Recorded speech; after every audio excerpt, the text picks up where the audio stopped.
Folks, Black Star Network is here.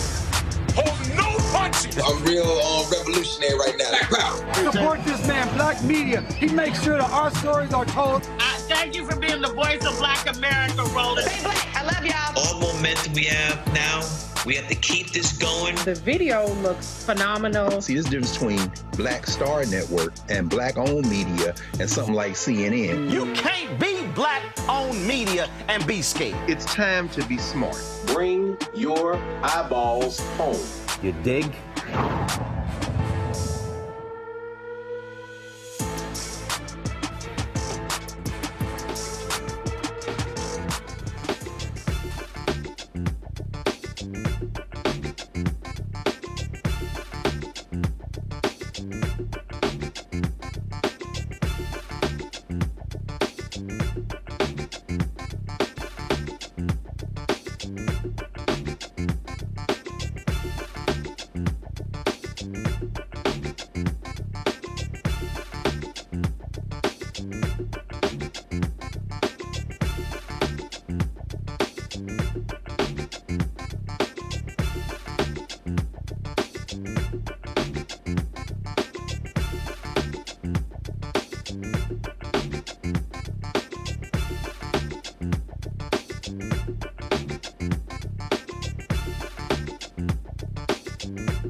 Today is Monday, August 12, 2024. Coming up on Roland Martin Unfiltered, streaming live on the Black Star Network, the estate of Isaac Hayes. They have filed a lawsuit against Donald Trump for the unauthorized use of the iconic song, Hold On, I'm Coming. Trump has played this at his rallies since 2012, more than 130 instances of using it without permission. We'll be joined by Isaac Hayes III and his attorney, James Walker, to break down this lawsuit. Donald Trump is going crazy over the size of Vice President Kamala Harris and Governor Tim Walz's rally crowd. He's now claiming they are using AI to create them. I told y'all that man is crazy. And the excitement of the Harris-Walz campaign is causing some conservatives to jump off the Trump train. I'll talk to one black Texas pastor, a very conservative pastor, who says he is voting, who says voting for the orange man is extremely detrimental, and he'll explain why he is voting for Vice President Kamala Harris. Recent polls indicate then the election-specific anxiety is on the rise. We'll talk with a psychologist about this very issue. Plus, jury selection began with a white woman who murdered a black Florida mother by shooting her through a door. Plus, a Pennsylvania district attorney drops the first-degree murder charge of a former cop who killed a motorist during a traffic stop. It's time to bring the funk. I'm Roland Martin Unfiltered. The Black Star Network, let's go. He's got whatever the miss, he's on it. Whatever it is, he's got the scoop, the fact, the find. And when it breaks, he's right on time and it's rolling. Best believe he's knowing. Putting it down from sports to news to politics. With entertainment just for kicks, he's rolling. It's on go, roll, y'all. It's Roland Martin, rolling with Roland now. He's funk, he's fresh, he's real, the best, you know he's Roland Martin now.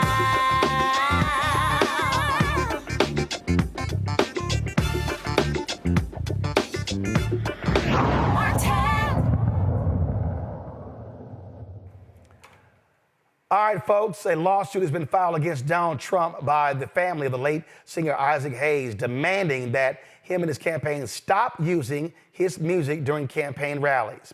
According to the lawsuit that was dropped over the weekend, Trump and the campaign, they've used the song Hold On, I'm Coming more than 134 times. And that song was written for the R&B duo Sam and Dave. Trump last used it at his August 3rd rally in Atlanta. And so the estate makes it perfectly clear to Trump, hey, no, you didn't get permission for this. And they're demanding $3 million. Joining us right now is Isaac Hayes III, who is the founder of Fanbase social media app. His attorney, James Walker, joins me here in Washington, D.C. So first and foremost, Isaac, I'm going to start with you. How many times prior to the lawsuit had y'all told the Trump folks, stop using your dad's music? Well, I've posted about it on social media about 4 times, and we sent a cease and desist over a year ago for him to stop using the song. So it's been a while. Every time that I happen to catch him using the song, I make a statement via my father's social media account and then repost it and, say, stop using the song, and we don't want any part of Donald Trump using that record. James, cease and desist sent a year ago. Did they ever respond? No, never responded. Just totally ignored it? Just totally ignored it. And the copyright is now back in the family's hands, and we're going to enforce it. We feel a $3 million fee is appropriate for the licenses that have been used that you alluded to. And that's just what we found. We think it may be more than 134.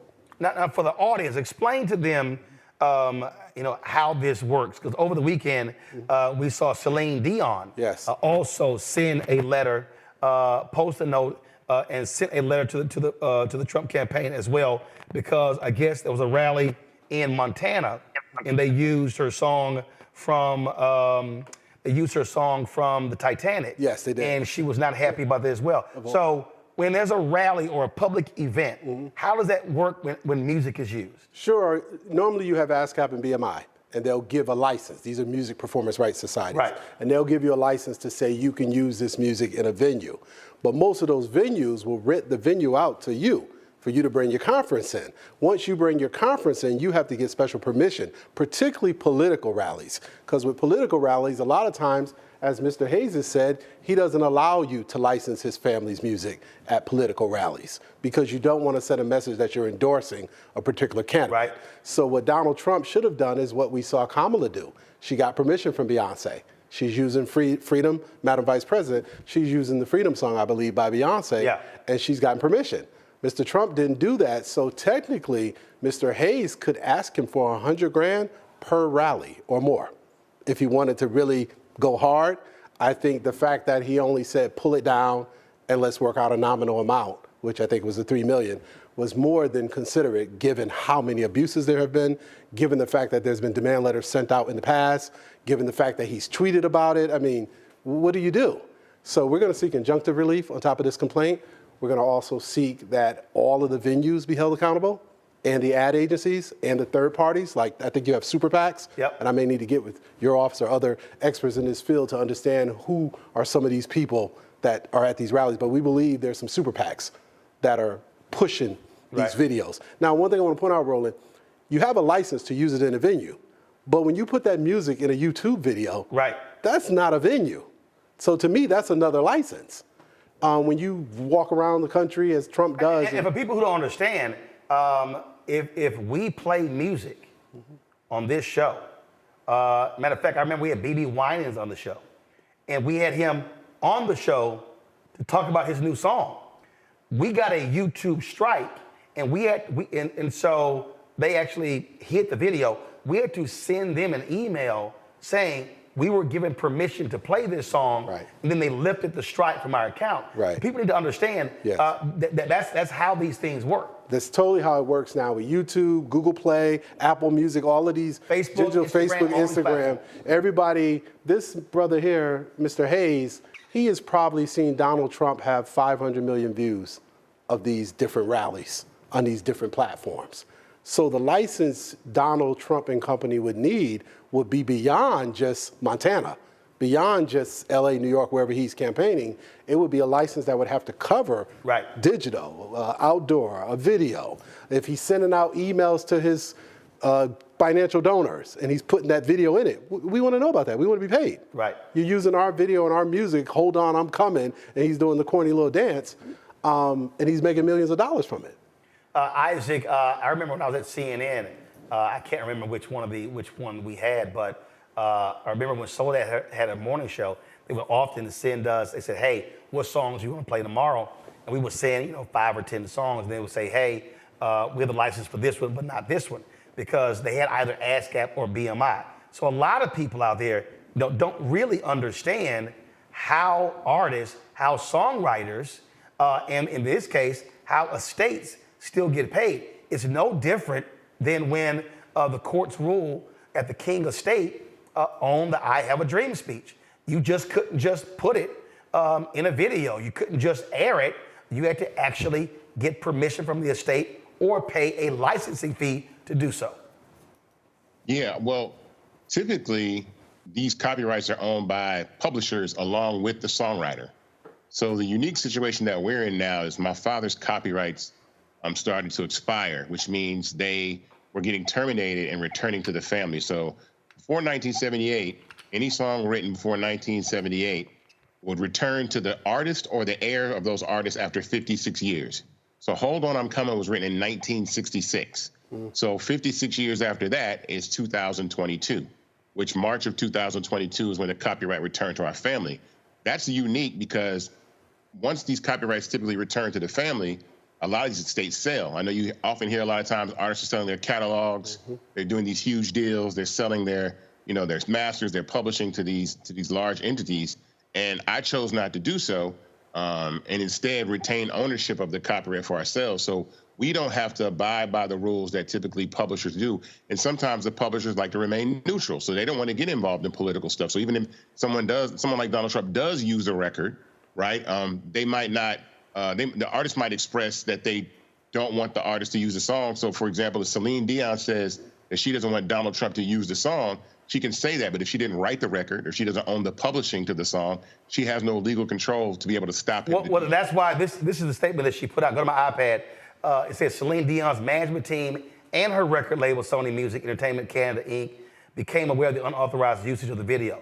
And so this is her making a statement here. And we've seen a lot of artists going back to when he ran in 2016 saying, no, you can't play our stuff. I think the Rolling Stones. Tom Petty. Well, Tom Petty. So a number of artists, Tom Petty as well, they were like, say, dog, we don't like you. Right. Don't play our stuff. Right, exactly. Because they didn't want people thinking playing the artist music that they are supporting Trump. Now, something the brilliant Isaac Hayes just pointed out is that there's a right of privacy, a right of publicity. So Dr. King's family was able to win because they were able to argue, this is his image, this is his name, this is his likeness. If you're going to use his speech, you're violating that right of publicity, that right of like your own likeness to yourself, your own rights to yourself, your image. So by way of comparison, when they use Isaac Hayes' music, we feel they're violating his right of publicity in terms of the estate and the image, the legacy and reputation of Isaac Hayes by playing this music that suggests Celine Dion or the Rolling Stones or somebody else is endorsing the campaign of Donald Trump. So the time frame you've given them? 5 days. 5 days from when the suit was filed? Yeah, 5 days from when they got the letter. Saturday? Saturday they got the demand, and we're giving them this Friday, and we're going to seek injunctive relief, and then we're going to move to start doing what's called takedown notices, where we notify YouTube. Anywhere we see this video or these videos, we're going to start pulling them down. Isaac, last question for you. You've gotten a lot of MAGA hate as a result of this. Of course. I mean, that's not a problem. I mean, listen, the issue that I have, and I don't want this to be political because I know that, things are heated right now, but it's more about the reputation and the character of Donald Trump, right? I'm a brother to 7 sisters. Donald Trump is found liable of sexual abuse. He says horrible things about Kamala Harris, his opponent in this election. And so as a man that has 7 sisters, I don't want anybody to hear "Hold on, I'm coming" and think of Donald Trump in that way for his character and his persona and the image that he portrays with, his racist rhetoric, his divisive rhetoric, hateful rhetoric. So I don't want any part of that, and I don't want Isaac Hayes' legacy to be any part of that as well. I did get a kick, Isaac, out of these people who actually tried to tell you that Trump made the song popular. Yeah, I mean, it all day. That is probably, "Hold On, I'm Coming" is probably one of the biggest songs in the catalog of songs that we do own. We get multiple licenses a year. This song is used, and those licenses do get in excess of $100,000, $300,000 just, to be used in ads and in TV and film and stuff like that. So the value of that record has already been there. It's just we're in the unique position that we are the copyright holders and not some of these major publishing companies that do tend to be a little neutral when it comes to, Democratic and Republican parties. And so I just don't have to follow those rules. Along that line, when he came to my office and we talked about doing this, one of the things he pointed out to me, and I agreed, many of these artists, if they're signed to a major label and that label is a publicly traded company, it's very hard for them to challenge Donald Trump because someone in that infrastructure is saying, oh, ignore that letter you got from the little junior level associate. We're not going to bother you, Donald. Somebody at a big, Sony, Universal, BMG, one of these big companies that many of these artists or songwriters are signed to, the songwriter might be just as upset and might have the courage of Isaac Hayes III, but he or she is not going to get a response because Donald Trump's team has someone in the label team at the highest level that's his golfing buddy. And it's saying, or as a donor. Or as a donor, right, that part. Got it. So we applaud Mr. Hayes because he, Liz Garner, his whole team they're standing up. They're fighting back, and they're taking the hits that are going to temporarily come. And again, I think what the public doesn't fully understand and fully grasp is that when you start talking about when you possess the rights to the music, we're talking. Sir Mix-a-Lot talked about the millions he made off of ringtones. Right. You're talking commercials. Right. A lot of old school music. It's crazy when I'm sitting here talking to my nieces and nephews. They don't know the song except when it aired, when it was in an animated film. Right. Right. Oh, that was in this film. I'm like, what the hell are you talking about? No. Right. So the public doesn't really understand, Isaac, how this music lives in so many spaces, and this is licensing music is a multi-billion-dollar business. 100%.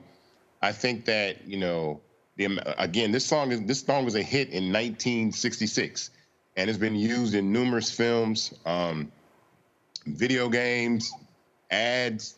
Like I said, repeatedly, over the last 50, 60 years, and so it's a very valuable piece of publishing property that I want to make sure that is protected and not sullied with the brand of Donald Trump, regardless of the fact that he's running for president. That has nothing to do with it. It's the character of the man. And so that can actually devalue. I don't want somebody to hear that and say, I'm not using that, because that's, we don't represent the Trump campaign. We're not endorsing Donald Trump. So we want no part of that. And so this record needs to be no part of that as well. And to the people who don't understand music publishing, we all know this is August, the month of Michael Jackson. That publishing catalog is worth $2 billion or something. So publishing is where the money is, and what Mr. Hayes is doing for his dad's legacy, estate, and just reputation going forward the next 100 years is incredible. All right. James, we appreciate it. Keep us abreast of what happens. Isaac, we appreciate it. Thanks a lot. Thank you. All right, folks, got to go to a break. We'll be right back. Roll Up Unfiltered on the Black Star Network.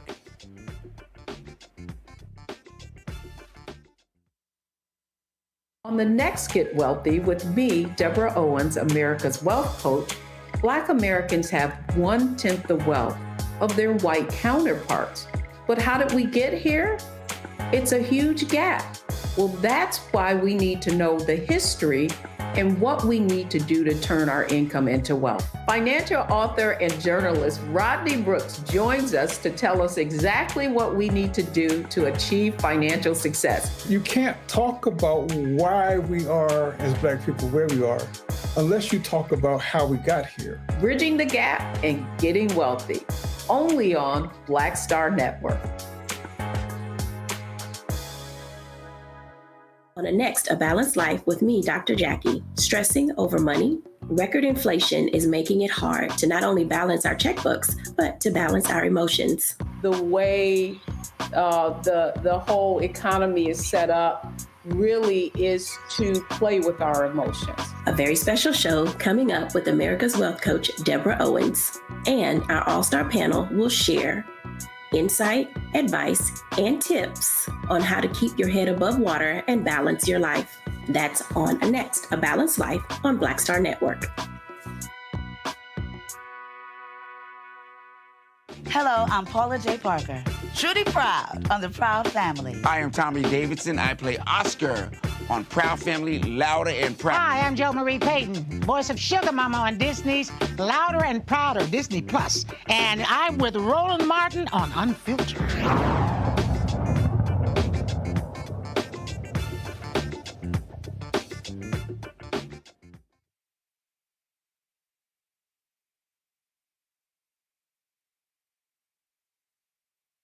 Hey, folks, my pal, Dr. Julian Malveaux, economist, author, president emerita, Bennett College, joining us from D.C. Dr. Amakongo Dibinga, senior professorial lecturer, School of International Service, American University out of D.C. Renita Shannon, former Georgia State representative, joining us out of Atlanta. Glad to have all three of you here. Follow the money, Julian. This lawsuit, again, follows what so many other artists have done. They don't want any association with this thug, Donald Trump. And what they're saying, no, don't just not play our music. Time for y'all to pay up. Absolutely right. I'm happy that Isaac Hayes III has done this, and his attorney is right on point with what the issue is. There are economic losses here. Basically, the use of that. So "Hold On, I'm Coming" is one of our iconic songs. 66. I was a kid, but I remember singing it out in the yard, and it was associated with Sam and Dave, associated with Isaac Hayes, and they're basically denigrating the brand. They're basically taking the value of the brand and taking it down. Because who wants to be associated with a 34-time felon, convicted rapist? Don't get me started. Who wants to be associated with that? So as you said in the segment, Roland, some young people only see certain music. They don't see the artist. They see it through, it was in a cartoon, it was on X or Twitter or whatever, and they will associate it with that band. And that's what they don't want. So they're fighting for the integrity of their brand, and the integrity of the brand is worth money. And so when you besmirch the integrity of the brand, you're stealing from them. I think that Mr. Hayes has been very modest. He's asked for a modest, it's 134 times $3 million. He could ask for a lot more. He could ask for $100,000 per. Because after all, he asked them, he told them to stop. They refused to stop, number one. Number two, they never asked permission. This is a caucasity of Mr. Trump. I'll do whatever I want. And the thing about it that's so ironic, this man places high value on his brand. He made a lot of money with the Trump Hotel this and the Trump this. He even got some Trump tennis shoes. And so if he wants his brand to have integrity, how come he can't respect the integrity of other brands? And let's be real clear here, Amakonga. What you're dealing with is you're dealing with a thug who has left a paper trail of folks that he owes. MSNBC did a breakdown over the weekend. This was a graphic they posted.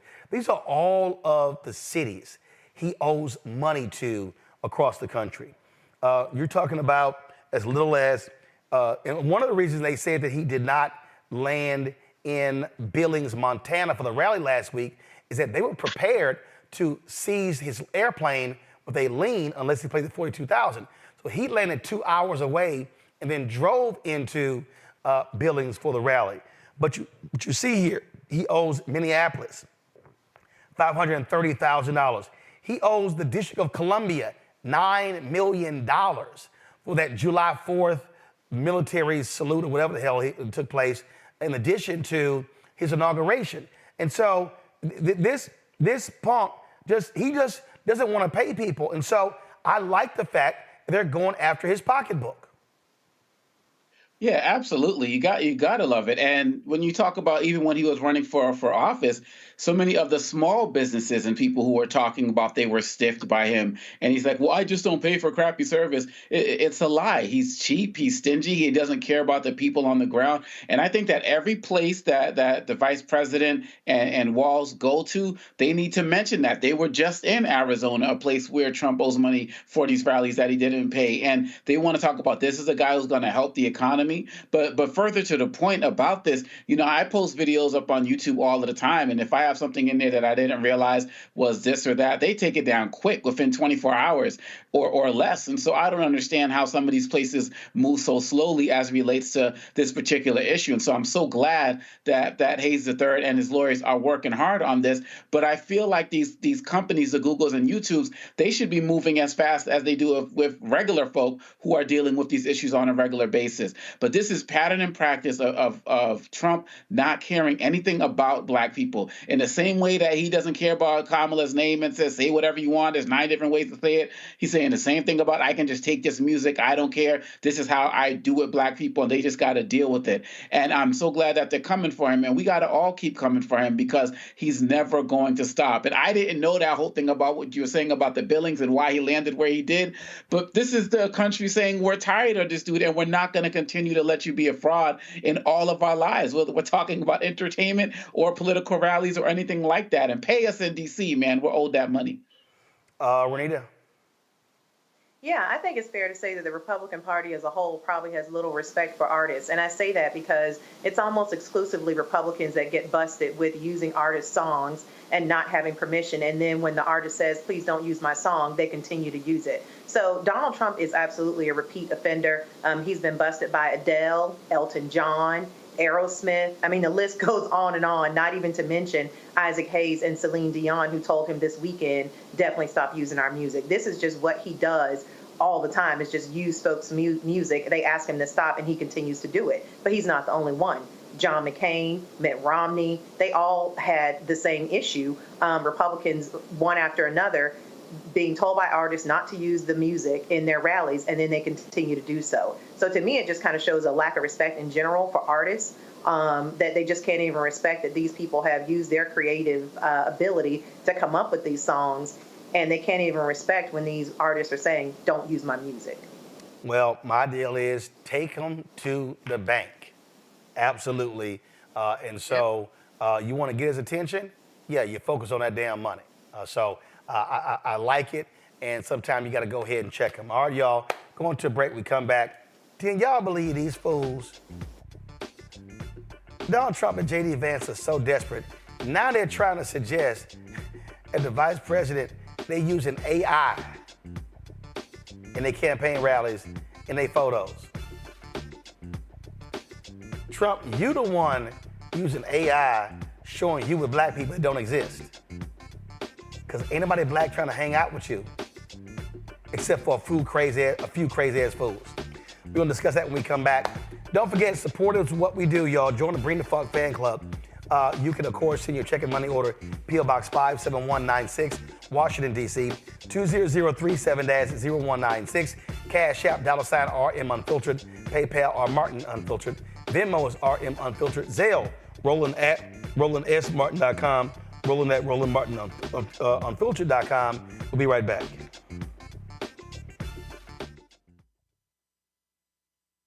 Next on the Black Table with me, Greg Carr. It's a rare occasion when a course taught in high school becomes a topic of national conversation, let alone a burning controversy. But that's exactly what happened with Advanced Placement African American Studies, courtesy of a certain Southern governor who's taking offense. On our next show, we take you inside the classroom for an up-close look at the course through the eyes of the teachers that teach it, the students that are taking it, and the communities that surround them. And so many of the kids we saw, the truth. And, it just impacts those kids in such a big way. A master teacher round table on the next Black Table that you do not want to miss, right here on the Black Star Network. Coming soon to the Black Star Network. I still have my NFL contract in my house, having a case. It's 4 of them, for my 4-year contract. I got a $600,000 signing bonus. My base salary for that first year was $150,000. Matter of fact, $150,000. $150,000. That's what I made, $150,000. Now think about it. My signing bonus was a forgivable loan, supposedly. When I got traded to the Colts, they made me pay back my signing bonus to them. I had to give them their $600,000 back. Wow. Yeah, I was so pissed. Because, I try to be a man of my word. I'm like, you, I'll give you your money back. Even though I know I earned that money, right. I gave them their money back. I gave them their $600,000 back. But yet, I was this malcontent. I was a bad guy. I'm about the money. It wasn't about the money. It was about doing right. Because I looked at, because you look at contract. Look at John Elway. John Elway was making $1 million, $800,000. I was making $150,000. I was doing everything. And I'm like, but yet I got so many letters, so I just play for free and all that kind of stuff. You don't forget that kind of stuff. Right. That stuff is hurtful.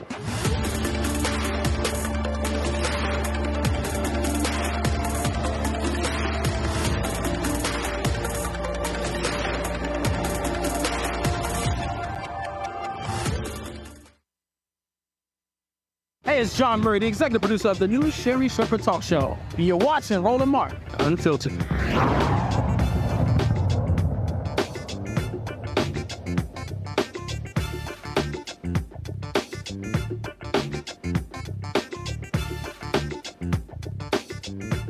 Okay, how desperate is Trump getting? Now these fools are claiming Vice President Kamala Harris is using artificial intelligence to make the size of her rally crowds look bigger than they are. Oh, yeah. Last week's rally in Detroit Metro Airport had about 15,000 people. Trump says the Harris-Walz campaign faked the size of the crowds. This idiot posted this on social media. Has anyone noticed that Kamala cheated at the airport? There was nobody at the plane, and she AI'd it and showed a massive crowd of so-called followers, but they didn't exist. She was turned in by a maintenance worker at the airport when he noticed the fake crowd picture, but there was nobody there. Later confirmed by the reflection of the minor-like finish on the vice presidential plane. She's a cheater. She had nobody waiting, and the crowd looked like 10,000 people. Okay, so the crowd was a fake, and it wasn't 15, but the people didn't exist, but it was 10,000 people.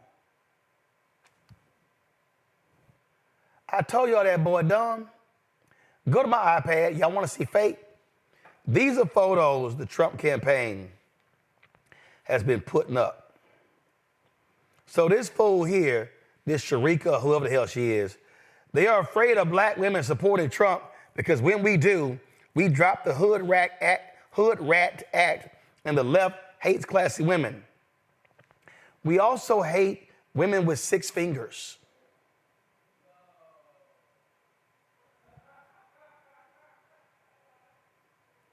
We also hate women with 4 fingers. We also hate when you got a left hand on the hip of a person who's on her rights. Y'all, Lord have mercy. See this other fake hand? This is a white hand. Oh, so Donald Trump arm, y'all, come on. Want to see fake as well? Ain't nobody in this photo. Y'all, come on. Y'all know damn well Donald Trump. Come on, y'all. Look at this here. Fake, fake, fake, fake, fake. Y'all wanna know how they fake? What camera she looking at? She looking into the camera. She looking to the wrong camera. Right camera. He looking to the, y'all, come on. This boy is faker than a $28 bill. A Congo, they really think we dumb. Come on. First of all, Trump ain't had that many black people hanging around him since his rally in Tulsa. And hell, he killed a few of them, including Herman Cain, because of COVID. Oh, man. Yeah, you ain't never lie, Roland. Yo, but they do think we're that stupid. And there are people out there who are really going to buy that and say, wow, I guess black people do roll with him. And, you know, I heard the sister who had Essence this morning, you know, on Morning Joe, and she was like, yo, y'all got to stop falling for this nonsense about black men and women being divided. I mean, clearly, as we see evidence with the calls you have been organizing, Roland, black men have been behind Kamala Harris, just like we were behind Obama and so on and so forth. The biggest concerns are white men and women as it relates to who's going to support her. But they keep throwing out these things to say, wow, look at this image. Trump has supported black men. Look at this image. Trump has supported black people. So I'm sick of the laziness and just outright lack of fact-checking that many of these media outlets are doing just to sell some type of narrative about black men not supporting Kamala Harris. And when it comes to the larger picture of the AI crowds and everything, this was a man who said he had more people at his rally than the March on Washington. And again, going back to lazy journalism and the like, none of these people are challenging him. And I understand that there's certain value in letting him ramble because it gives us more fodder. But at some point, people have to understand that this man lives in a delusional world. He's a delusional individual and he's dangerous for the country, but they are just comfortable giving him this type of airtime for lies, for outright lies. And none of these Republicans are challenging him, but I'm glad we got the Black Star Network here to set the record straight and maybe some other networks out there. But this man is spiraling, and it would be funny if it wasn't so dangerous for the country. This is pretty interesting here, Renita. Somebody put this up. This is not the actual account of Tim Walz, but I thought it was pretty funny. It's time to come clean. The Kamala Harris campaign created me with AI to make Donald Trump feel insecure and J.D. Vance feel like a real boy. They are having so much fun mocking these idiots. They are, and that kind of sounds like something Tim Walz would say. But to your point, I mean, it's kind of crazy. They are so desperate in this campaign. And correct me if I'm wrong, one of the ways that you know that they are so desperate in this campaign is because we are literally seeing things happen this time around when he's running that I don't remember happening the first time he ran. So, for example, the Arizona mayor, the Mesa, Arizona mayor, who's a Republican, endorsed Kamala and said he's going to vote for Kamala and is really working for the vice president's campaign to get her reelected. The first time around when he ran, many folks who were sick of him, they just said nothing. They did not go as far as to endorse the Democrat candidate. They just kind of stood by and said nothing. This time, you have got people willing to proactively show that they are completely sick of his nonsense, and it just happens to be a lot of Republicans. So they are completely desperate. They don't know what to do. As I said before a couple of weeks ago, they've spent all this money attacking President Biden, and now he's not even the nominee anymore, and now they're struggling to get something that will stick to Kamala and Tim Walz, and they have nothing. And so they're resorting to calling things AI. But what is not AI is, like I mentioned before, Republican mayors and even members of his own family coming out to say, the last thing I would do is actually vote for Donald Trump. I absolutely love the fact that they are losing their minds. And so I say keep hitting them. There was a column earlier. Ezra Klein made this point. It was in the New York Times.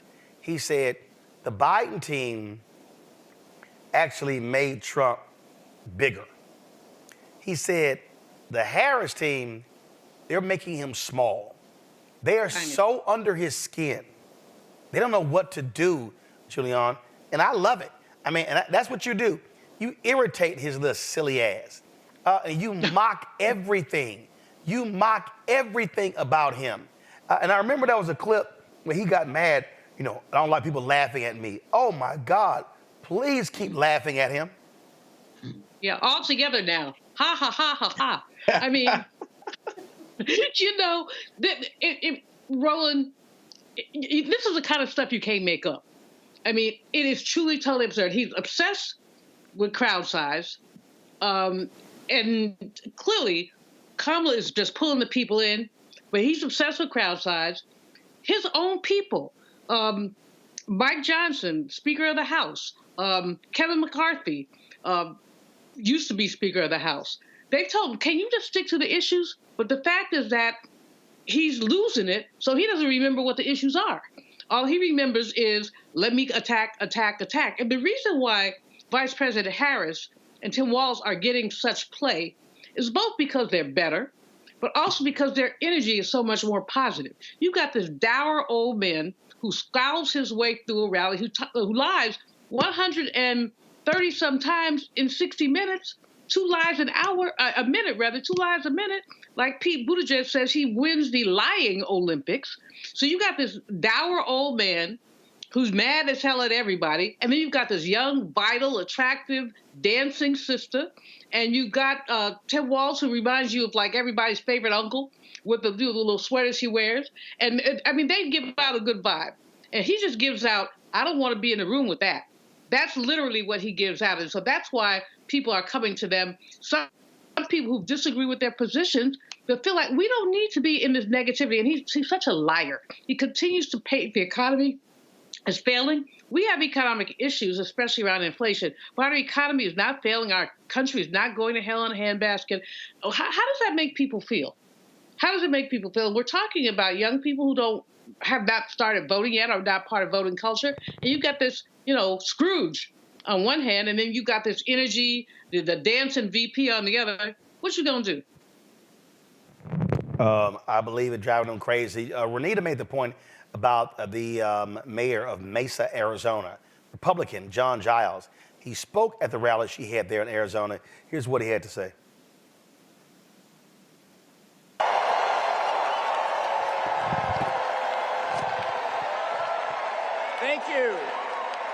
Thank you. I am the very proud mayor of Mesa, Arizona, but thank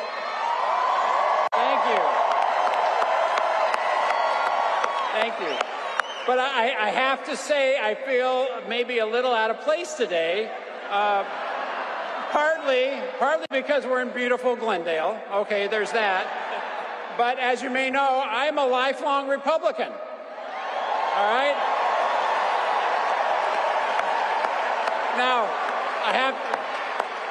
Thank you for your warm response. I have to tell you that I do not recognize my party. It has been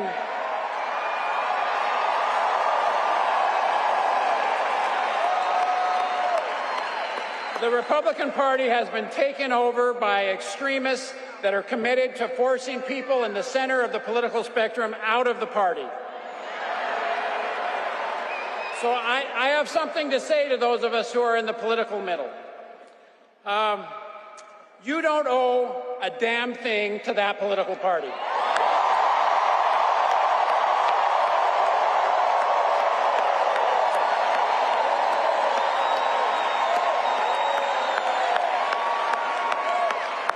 In particular, you do not owe anything to a party that is out of touch and is hell-bent on taking our country backward.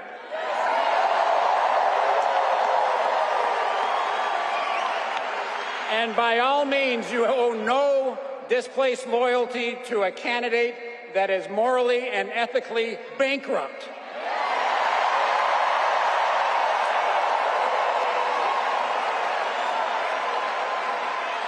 So again, to all of us, I would say, in the spirit of the great Senator John McCain, please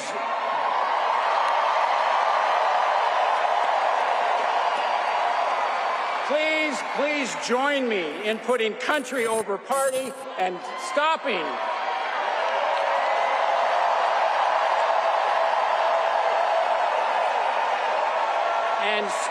Donald Trump and protecting the rule of law, protecting our Constitution, and protecting the democracy of this great country.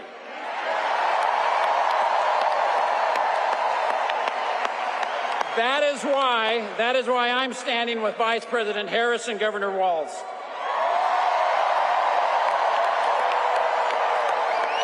Seeing an increasing number of people do that, Renita, because they understand this. In a few moments, top of the hour, we're going to talk with a black conservative pastor out of Texas who just made it clear he simply cannot at all support Donald Trump because of integrity.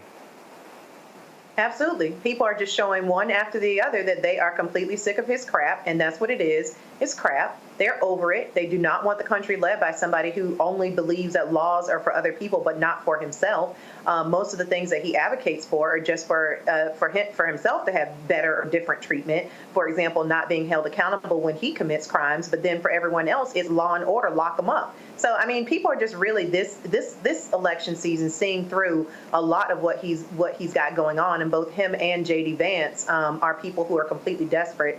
They are weird. I think it's phenomenal that Tim Walz started that, campaign to start calling them weird, because that is what everybody is thinking, looking at them. They are so weird in the things that they talk about. They're becoming completely unraveled in the face of not knowing what to do with this campaign and just being completely desperate. And it's just obvious to everybody. And so people are jumping ship left and right. As it relates to even people who have been lifelong Republicans, they are saying, listen, this is at a point where it's completely unattainable, and please don't support this man. Video has been circulating all weekend, Amakongo, of Mark Cuban just owning Vivek Ramaswamy, talking about how unethical Donald Trump really, really is. Listen to this. It's ethics. The man told Mike Pence not to certify the election. The man called the Secretary of State, or was it governor, I forget, and asked for 11,072 votes. The man has stolen from more hardworking Americans. You were against Trump in 2016, though. You were against Trump in 2016. Right, but he was unethical then, and he's still unethical. And in 20, right. That's right, but that's the whole point. I actually started off supporting Donald, and then I got to know him better. When did you support him? Like 2015, I was like, he's great. He's he's not a typical Stepford candidate. I thought that was a positive. I would think that's a positive, right? A business guy who's pretty practical, but then I got to know not him. Ideological. Then I got to Trump University, Trump Soho, stole $4 million from a friend of mine that had sued to get it back. Mike Pence 40 out of 44 people. Just take a look at the 4 years, because each of these are just going to be separate sort of personal attack rabbit holes. Look at the country in those 4 years. No, they're not personal attack rabbit holes. They're legitimate things that actually happen. So do you think the country, do you think the economy prospered and border crossing issues were far better under Donald Trump under those 4 years than they've been in the last 4 years? You disagree on that premise too. No, because if you look at border crossing, what was Obama's nickname? The deporter in chief. If you look at actual crossings, they were lower under Obama, and when Obama came in, they were higher, and he continued to lower them until the last couple months. On the economy, Obama took a fucked up economy and improved it, and Trump inherited that, right? And actually, inflation grew by 25% under Trump over Obama. The one certainty about the office of the President of the United States is the complete uncertainty, that you have no idea what comes next. Would you agree with that? Yes. Okay, and so in my mind, and I think a lot of people's minds that oppose Donald Trump, is that you want somebody there that is educated on the world, but more importantly, just is ethical, right? So that they make ethical decisions. You want somebody when there is no precedent, it's never happened before. You want somebody that has hired not people who are most loyal, like Tony Soprano might have done, but hired the very best people. And those people want to stay and work for them, not that they're loyal. You want somebody whose first inclination is not to do what's in their own best personal interest. So right? Can I just say— You can't deny that's Donald Trump.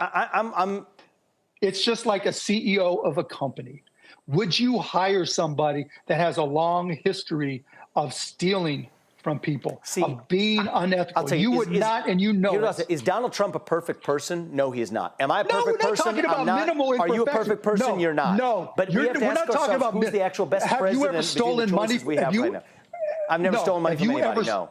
Either have I, right? Have you ever had a company— I have no evidence to say that Donald Trump has either. Oh, I do for sure. Ask Barbara Corcoran, right?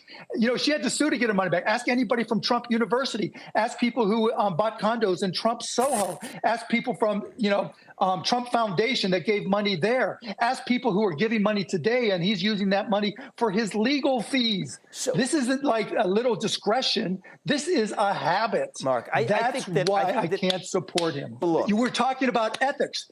You would not— have you ever told any of your employees to short pay a vendor just to try to save some money? No. Either have I. What you saw right there, Makongo, was Vivek giving all excuses and denying the reality how grossly unethical Donald Trump is. And this is what happens when these guys get in front of real people, real journalists, real activists, real business folks who actually know what they're talking about and don't give these guys a pass. And this is why some of these guys got as far as they did, because they keep talking in audiences where they don't get challenged. But once people shine that light on him, Vivek has nothing for him. I mean, we're talking about people turning on Trump.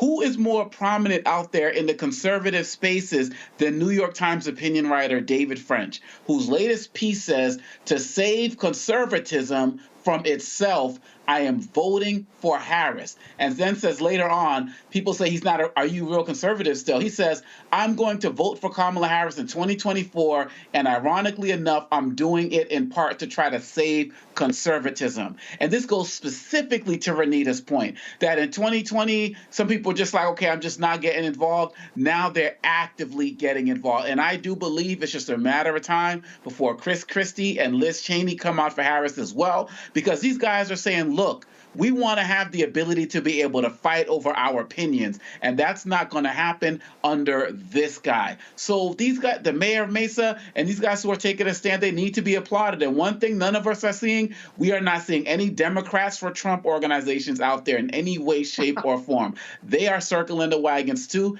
and I'm glad to see it, because we got to shine a light on all of this nonsense and darkness that they're putting out there. I think here, again, this is why I think you're seeing the reaction from people to the campaign of Vice President Kamala Harris. Julian, they're sick of the doom and gloom and, oh my God, the world is ending. That's all you hear from those idiots, Trump and Vance, how awful and pathetic things are when they are not. And so I think that's one of the reasons why you're seeing people respond the way they are. But the bottom line is supporting this man is supporting somebody who's grossly unethical. Unethical, incompetent, and insane. Now, I'm not a psychiatrist and I don't play one on TV, but seriously, when you listen to this man, does any of this make any sense? And I think also people are very tired of the level of insults that are now just what we do in politics. How many times did he call this woman a low IQ individual? I mean, that's not necessary. He can disagree with her positions. He can attack her on reasonable things to attack her on, not calling her out of her name, but low IQ individual, that's his shorthand for he does not trust, he does not respect, first of all, Black people and Black women. That's his shorthand for that, because we know, those of us who are African American and have accomplished something, that's a slur that racists use when they can't have a conversation with you. Instead, they have to have a conversation about your IQ. But you're right, Roland. People are sick of him. They're sick of the negativity. They're sick of the nonsense. And Republicans who love their party, despite it all, are turning on him because he has literally ruined the Republican Party. He's turned them into a bunch of lemmings who he says the sky is yellow, and they say, oh, yeah, as opposed to saying, excuse me, dude, the sky is blue. So when you look at that Congress, you look at Mike Johnson, even McCarthy has turned against him after he dogged McCarthy, and McCarthy went down to Mar-a-Lago with his hat in his hand. But now he's come back and said, can't do it. So you're looking at increasing numbers of Republicans who their deep hidden integrity is coming up because, I remember Rockefeller Republicans. They were fiscally conservative and socially liberal. Do you have anything like that anymore? You have these people who basically would ruin the country for one man. It's one man. It's not the party. It's this one man. But they are going lockstep behind him. So, but good news is there. People are resisting. My smile of the day was learning that AOC is basically, I think, she's filed articles of impeachment on your uncle, Roland. People are fighting back, but I hope that we fight back soon enough to save this country from Project 2025 and for a Trump victory in 2024. And even if he loses, as President Biden has said, he's going to come up with shenanigans. That's why some of his AI stuff and other stuff, he's accommodated cheating. It's not, he is crazy, okay, well, but also he's planting seeds of doubt of the minds of some of those people who drank the Kool-Aid a long time ago and will come back in November and say, well, she cheated. So, we've got to be very careful. A couple of things just in. A judge has ruled that Robert Kennedy Jr. can stay on the ballot in North Carolina, but in New York State, a judge just ruled that he is not a resident of that state and his name will not be on the ballot.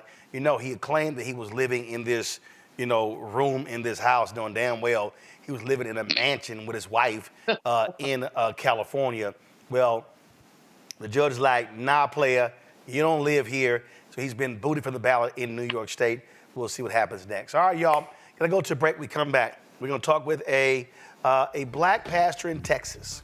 Fair to say, if you want to, he's a conservative pastor. And he has shocked a lot of folks by making it clear he absolutely cannot support Donald Trump and will be casting his ballot for Vice President Kamala Harris. I will talk with Pastor Dwight McKissick next, right here on Roland Martin Unfiltered on the Black Star Network. When you talk about blackness and what happens in Black culture, we're about covering these things that matter to us, speaking to our issues and concerns. This is a genuine people-powered movement. There's a lot of stuff that we're not getting. You get it, and you spread the word. We wish to plead our own cause. Too long have others spoken for us. We cannot tell our own story if we can't pay for it. This is about covering us. Invest in black-owned media. Your dollars matter. We don't have to keep asking them to cover our stuff. So please support us in what we do, folks. We want to hit 2,000 people, $50 this month, raise $100,000. We're behind $100,000, so we want to hit that. Y'all money makes this possible. Check some money orders. Go to P.O. Box 57196, Washington, D.C. 20037-0196. The Cash App is $RM Unfiltered. PayPal is R Martin Unfiltered. Venmo is RM Unfiltered. Zelle is roland@rolandsmartin.com.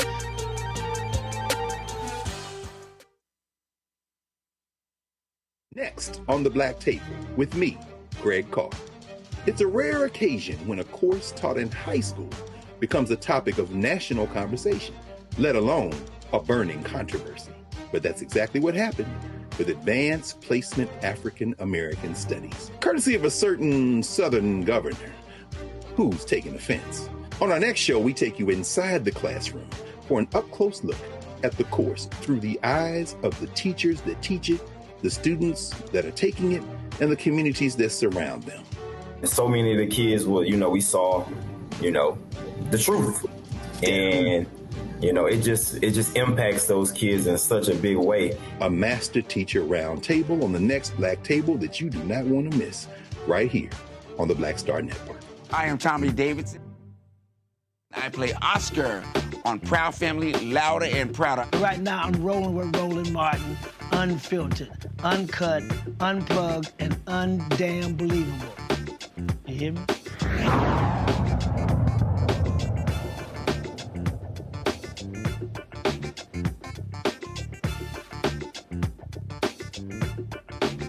All right, folks, white conservatives whiting on C-SPAN, on Washington Journal C-SPAN.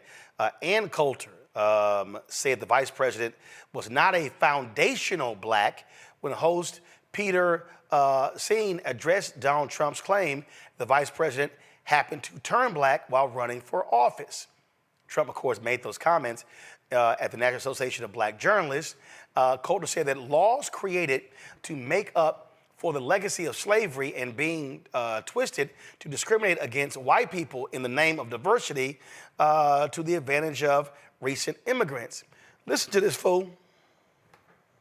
In a recent Substack column, Ann Coulter, you wrote that probably inadvertently and for all the wrong reasons, Donald Trump made an important point when he said of the Democrats' most recent presidential nominee, she was always of Indian heritage and she was only promoting Indian heritage. I didn't know she was black until a number of years ago when she happened to turn black, and now she wants to be known as black. Why do you say that was an important point?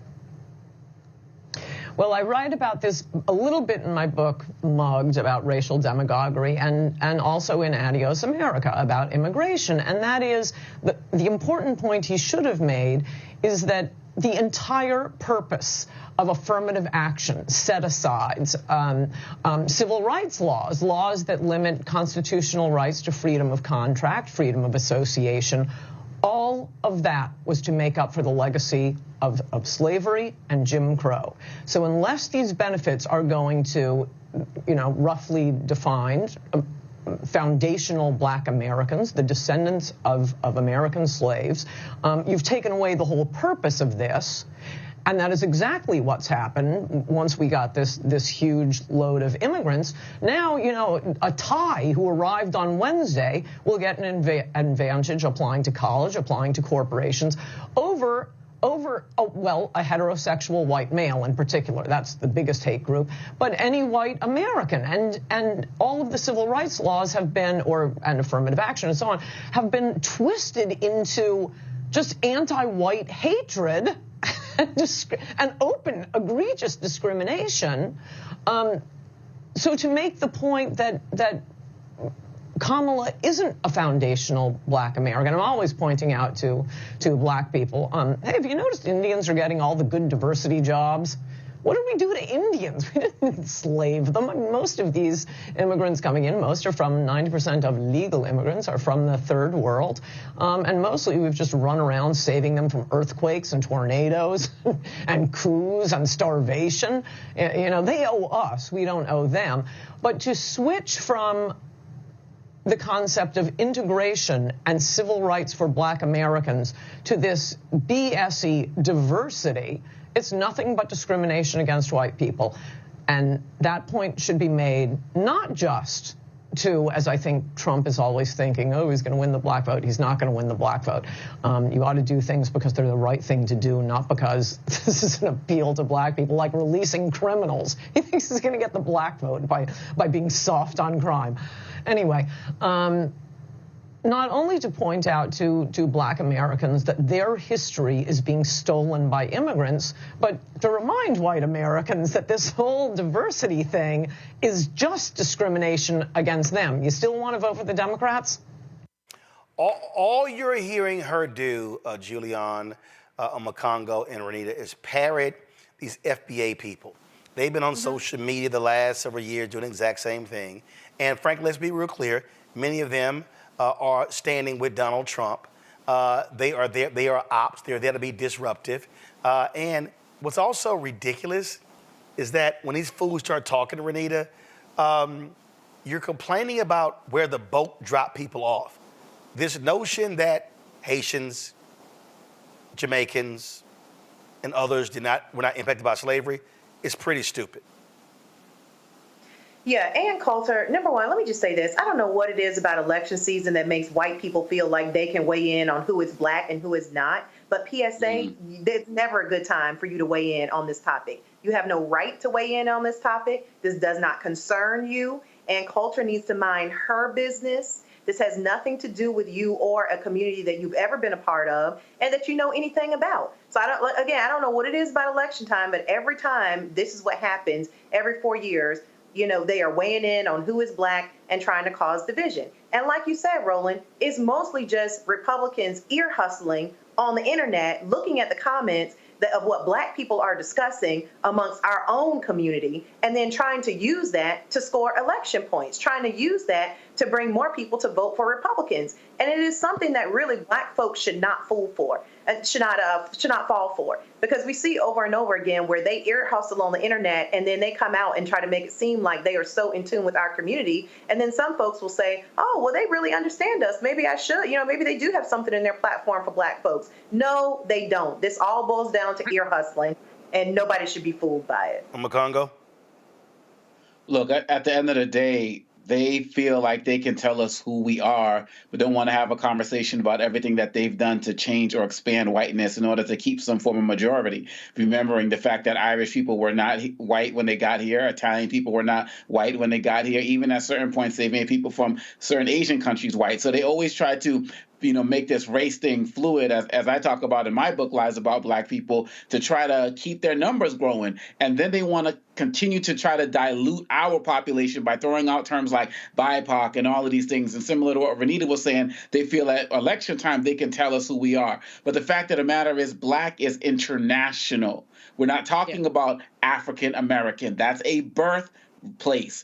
Black is an international thing that people need to fully understand. And this goes to our last segment of dividing black men and women. They cannot divide us as black people. And the more we stand up and the more we coalesce around Kamala Harris, who has been black all her life, as we are defined in our community, the fact of the matter is we will continue to push back. And Ann Coulter, just listen to her. She starts talking about Thai people and then goes to quote unquote straight white men being taken their jobs. So what, all Thai people are gay now? Like, they have no concept of what they're talking about. So all they have is insults, and all they have is terms to disparage people of diverse backgrounds because they hate it and they don't know their history, which is why she can't talk about the fact that affirmative action benefited white women more than anybody else. They're ignorant, they're foolish, and they're dangerous, and we need to continue to call them out because we have the facts and history on our side. And another reason why I don't listen to any of them FBA people, Julianne.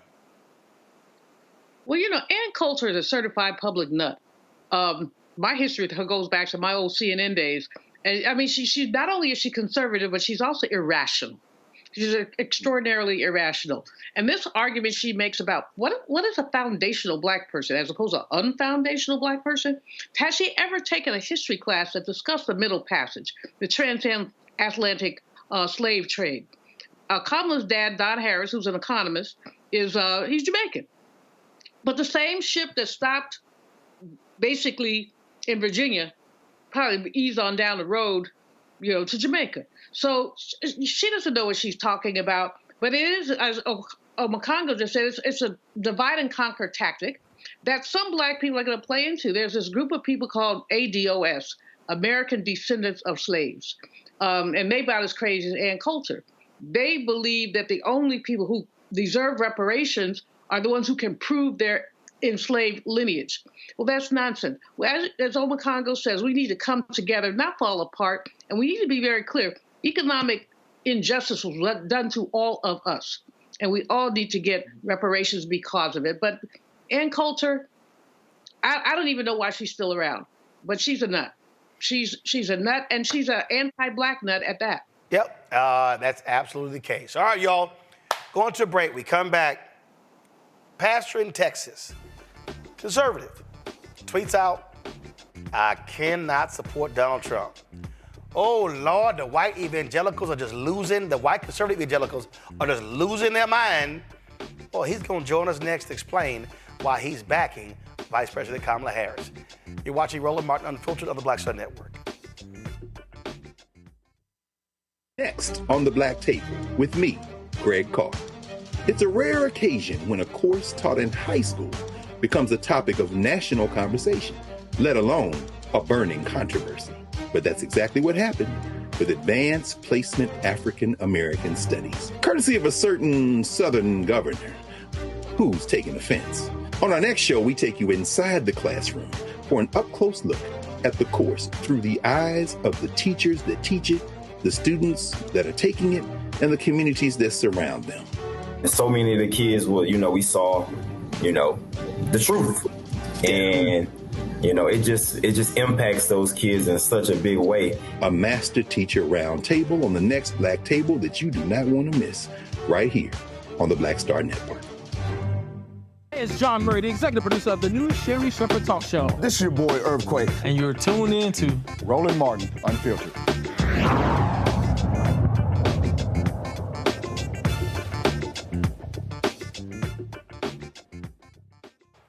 All right, folks, welcome back. So I was perusing social media earlier today, and I'm always looking at different tweets and stuff along those lines. So then I came across some tweets by Dwight McKissick, Pastor Dwight McKissick, out of Arlington, Texas. I've known Pastor McKissick for years, of course, when I was working down as a journalist. And he posted this on his social media, and I said, man, let's get him on the show to explain. And he lays out here that he's never publicly or in his pulpit endorsed a presidential nominee. He talked about, other candidates and Mike Huckabee when he spoke at his church. He said, of course, as a private citizen, he has a right to endorse, again, not in his pulpit. You have, of course, 501c3 status. He's talked about people like Governor Rick Perry and others who've been there. He said he stood with George W. Bush to pass a constitutional ban on same-sex marriage in Texas. And he said no SBC Evangelical Council will encourage me to distance myself from George W. Bush. He talked about other Republicans he stood with.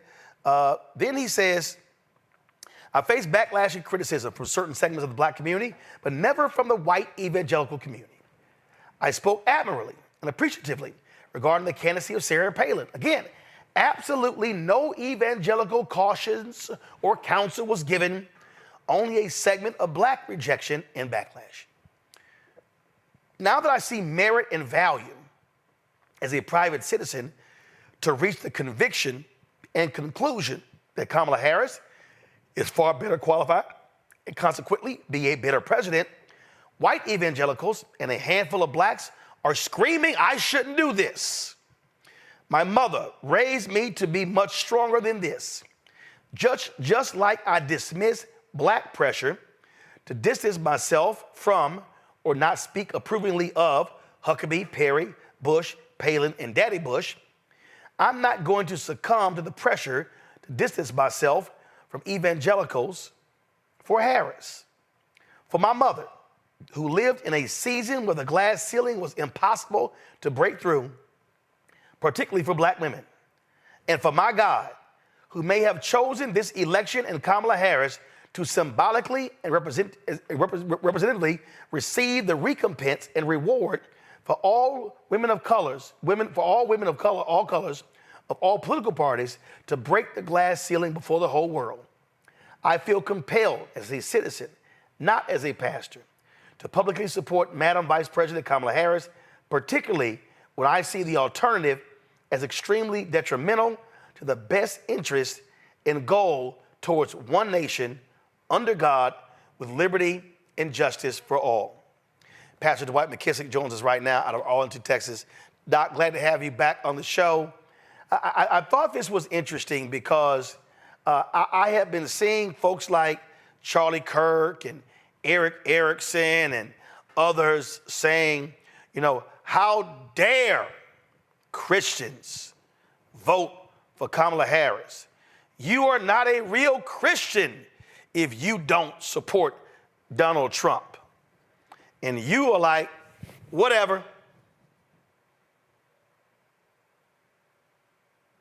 I think it's ridiculous for John MacArthur and Al Mohler and others to assert that to vote for a Democrat. This is a secular election.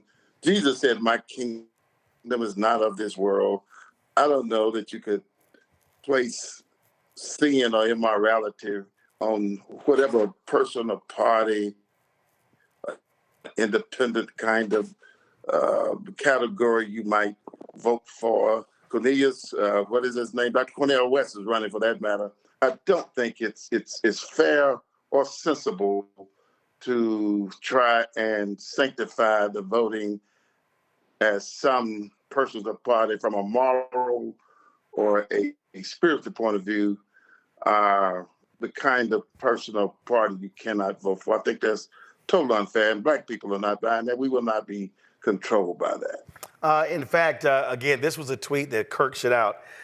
Dear Christians, vote like your lives, your values, and your children's futures depended on it, because they do. Make a plan to vote. If we don't show up, the void will be filled by those who hate your faith and despise our values. Vote. Now, of course, he leads Turning Point USA, and let's just say they've had a lot of racists in that organization over the years. So I guess he skipped that part of the Christian values. Yeah, the purpose obviously is to manipulate and control. 3 times over the past 40 years, Republicans have had charge of the White House, Congress, and the Supreme Court, and they did little to nothing to try to enact a constitutional ban against abortion or same-sex marriage, yet they campaigned and got a lot of votes on those bases. A lot of Black folk. We thought, hey, I really believe that life begins at conception and that innocent unborn life in the womb ought to be protected. That's just my belief. I also believe that marriage ought to be between a man and a woman. If they were going to prioritize and really canonize that as law, I felt no shame in my game to vote for that. But after 40 years, you still trying to sell me and others to vote for your party under that guise. But now under Trump, they have abandoned the platform planks that oppose abortion and oppose same-sex marriage. That's whatever rules of some kind of moral superiority they were arguing before, they gave it away to Donald Trump. And so I see no basis why a competent, efficient, articulate, experienced person, lady like Madam Kamala Harris, a believer, anybody else, should definitely feel free to vote in that direction without any sense of having denied the faith, as Al Mohler would argue, or the stewardship of the vote, or the discipleship of the vote, all that kind of language just to ensure that white males reign supreme and the Republican Party remains supreme. You tweeted this, and I want to read this, and I want you to expound. You said, I endorse Kamala Harris because if my choice is to choose between the cumulative governance experience between Harris and Trump, Harris wins hands down. If I have to choose between one who embraced the January 6 rioters and who promises to pardon them if reelected versus one who sees January 6 as the most dangerous threat to our democracy we've ever experienced in American history, I will choose Harris, who recognizes January 6 for what it was, an attack on American democracy, an attempted coup. You later say she has more sense, more education, more experience, more respect for the Constitution, and has the capacity to bring America together as one nation while we all hold to our convictions and political opinions under God in ways Trump could never do or desires to do. And then you close it out by saying, I'm convinced she won't be insulting, insensitive, demeaning, disrespectful, and ridicule people or persons in the way Trump does. And that's important to me. She will not offer immunity to police on the heels of a clearly unjustified murder of an innocent, unarmed black woman, as Trump did, and that's important to me. That's the thing, Pastor McKissick, that when I watch these white conservative evangelicals, and they make excuses for January 6th, and they make excuses when he attacks people for the disabilities. The other day, he attacked John Tester. Oh my God, he had the biggest stomach I've ever seen. They revel in those things. And I just sit here and go, which part of Christianity is that? Exactly.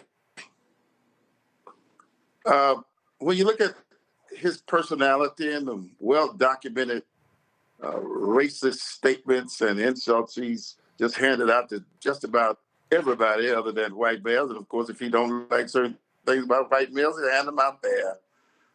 I just cannot in good conscience cast a vote for a man who has demonstrated over and over again his insensitivity and his just lack of common decency and dignity. That's beneath the office of the White House when we have the option of an articulate, intelligent, affable, accomplished person like Kamala Harris. And just over a period of time, I just reached the conclusion I cannot justify, rationalize, or defend voting for Trump, which I wasn't going to do. I would have voted third party or not vote for the presidential.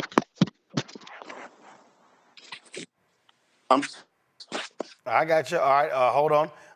Doc, just get your phone together. We'll come. Yeah, go right ahead. Can you see me or you can hear me? Just keep talking. We got you. Don't worry about it. We got you. Yes. All right. Therefore, I just could not bring myself to make peace with voting for Donald Trump. And with this election being, I think, is very crucial. I can't sit this one out or vote for a third party because there's too much at stake. And that's the dignity of the entire country. We need a better ambassador representative of our nation, chief commanding officer of the military.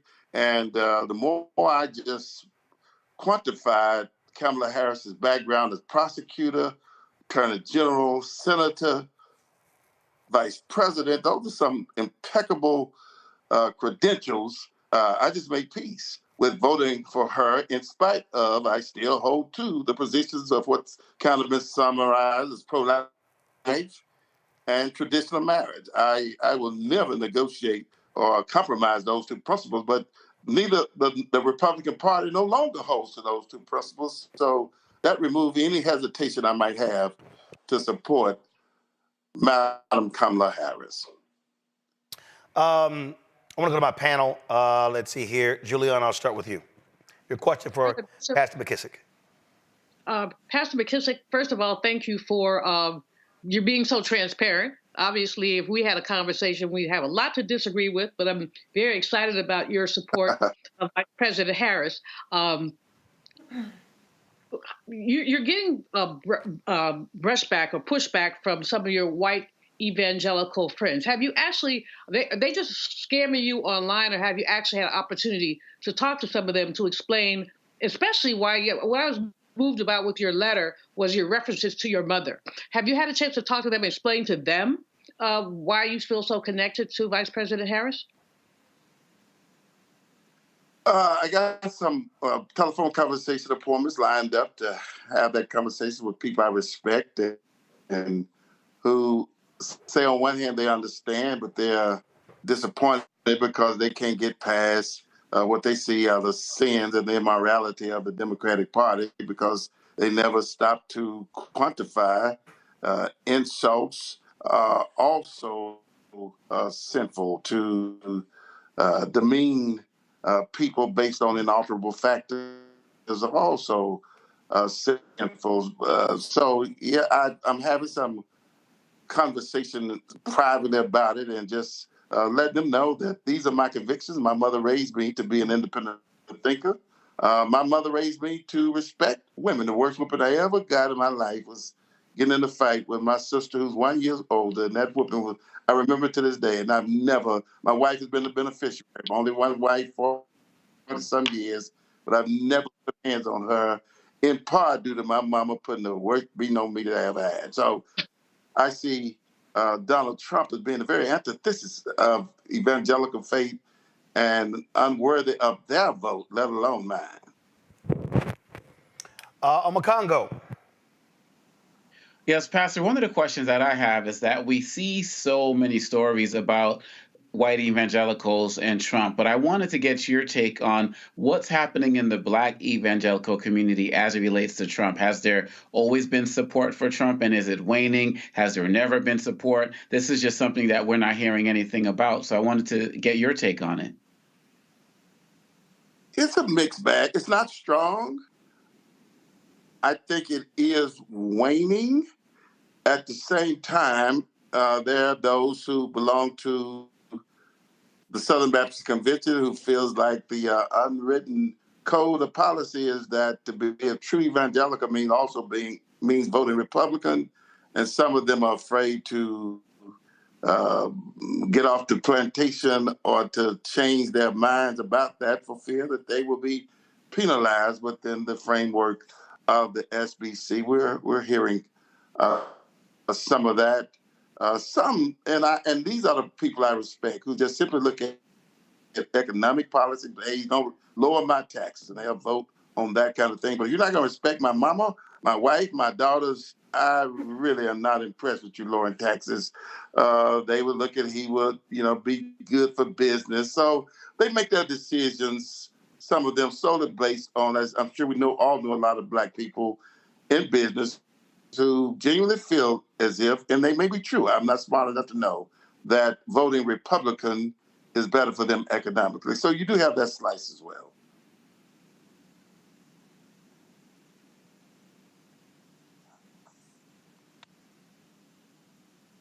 Renita. Did I lose you all? No, you're good. Renita?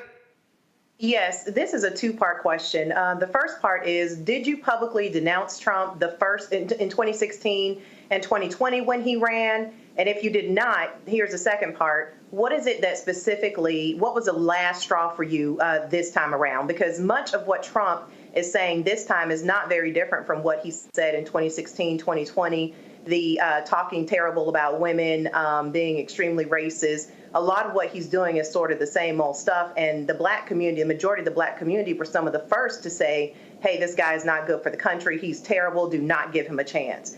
So again, did you denounce him in his previous campaigns? And if not, what is the specific final straw this time for you?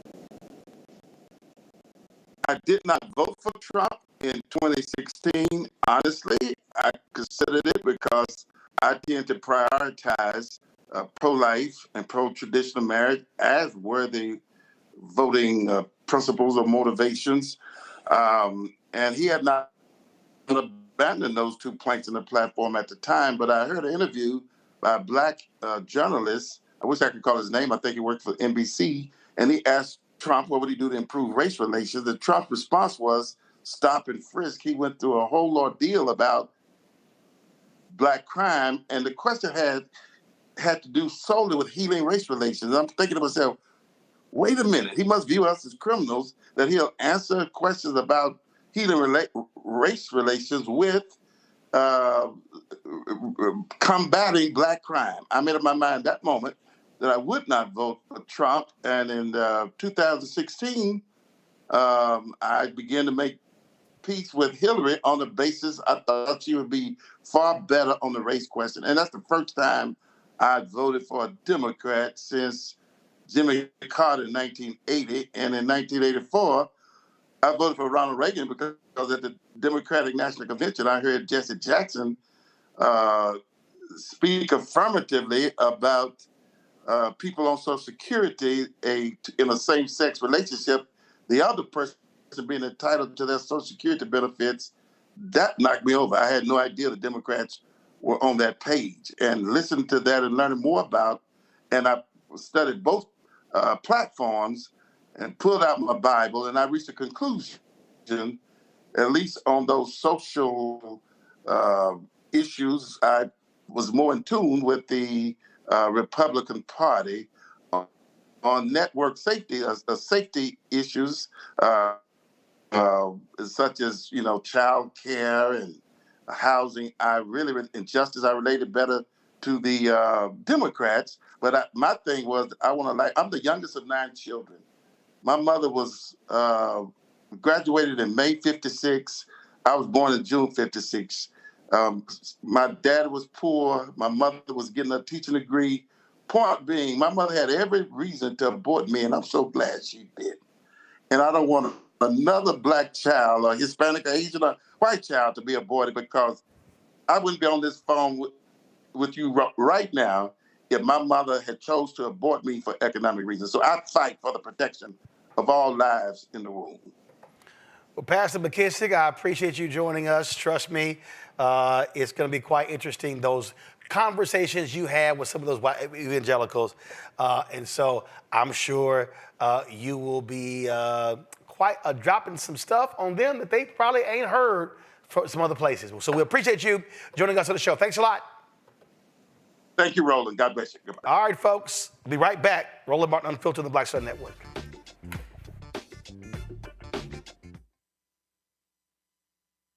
Hatred on the streets, a horrific scene, a white nationalist rally that descended into deadly violence. White people are losing their damn minds. An angry pro-Trump mob storms the U.S. Capitol. We're about to see the rise of what I call white minority resistance. We have seen white folks in this country who simply cannot tolerate black folks voting. I think what we're seeing is the inevitable result of violent denial. This is part of American history. Every time that people of color have made progress, whether real or symbolic, there has been what Carol Anderson at Emory University calls white rage as a backlash. This is the rise of the Proud Boys and the Boogaloo Boys. America, there's going to be more of this. Here's all the Proud Boys, Dave. This country is getting increasingly racist in its behaviors and its attitudes because of the fear of white people. The fear that they're taking our jobs, they're taking our resources, they're taking our women. This is white fear.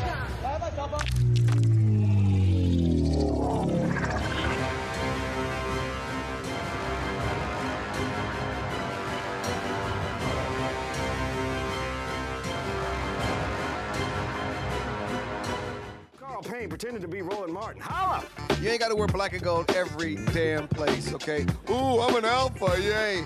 All right, you're 58 years old. It's over. And you are now watching Roland Martin Unfiltered. Uncut, unplugged, and undamn believable.